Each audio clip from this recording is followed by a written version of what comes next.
Hello, welcome to our video. Today, we are going to brief about taxation. Hi, greeting to all of you. I have one question. Did you know about taxation?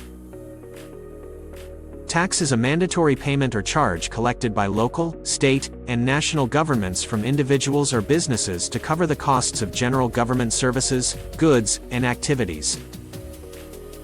Do you think taxation is important to the country? Why? Yes, taxation is really important to the country.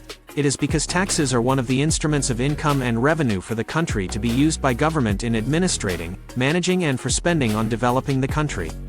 Furthermore, the tax collected is spent by the government for the purpose of improving the well-being of the people, like people's security, the purpose of developing the economy, physical development and infrastructure such as roads, hospitals, and schools. Therefore, we need to understand the importance of this tax to be utilized and enjoyed again by us as citizens. Service tax increase from 6 to 8%. Did you hear about the Malaysian government's decision to increase the service tax rate from 6% to 8% in the budget 2024? It's a move to boost government revenue for public spending while avoiding the reintroduction of the Goods and Services Tax, GST.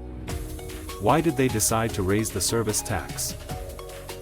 According to Sim Kwang Gek, head of taxation at Deloitte Malaysia, the increase is expected to generate an additional RM900 million in revenue for 2024, indicating that it's aimed at bolstering tax income for funding national expenditure. How will this affect businesses and consumers?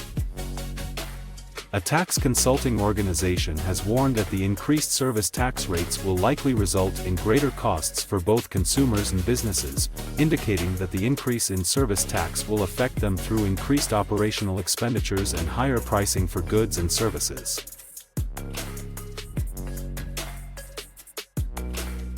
The data above shows the SST and GST taxes accumulated over 10 years from federal government revenue.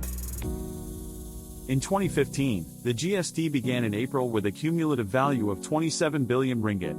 In 2016 and 2017 has increased by 63%, which is 44 billion ringgit as a result of GST tax collection.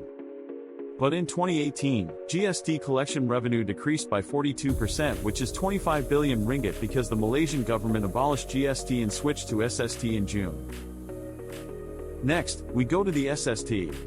Starting September 2019, SST has been implemented and collected 27 billion ringgit. The next 3 years, 2020, 2021 recorded a decrease of 4% and 2022 of 0.3%. Accumulated tax revenue in 2020 and 2021 both amount to 26 billion ringgit only, while in 2022 amount to 27 billion ringgit. Thus we can see that GST is a more progressive contributor than SST.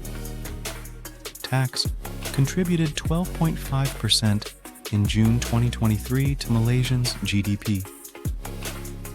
This records a decrease from the previous number of 13.6% for March 2023.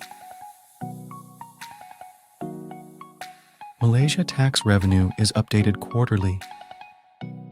The question here, who is the highest taxpayer in Malaysia? Let's explore the highest taxpayers in Malaysia. Malays lead the way, contributing 63%. Ringgit Malaysia, 97,852 million. Followed by the Chinese with 13%. Ringgit Malaysia, 33 million. And Indians with 1.8%. Ringgit Malaysia, 2 million to 3 million. An Islamic country, Malaysia also collects zakat from Muslims in Malaysia. Zakat plays a role similar to taxes. In 2022, the total zakat collection in Malaysia amounted to Ringgit Malaysia 937036444.09. Zakat funds serve as an instrument for balanced economic distribution aimed at reducing the poverty rate, improving living standards and quality of life, providing a comfortable and prosperous life, and ultimately contributing to the formation of a prestigious nation in the future.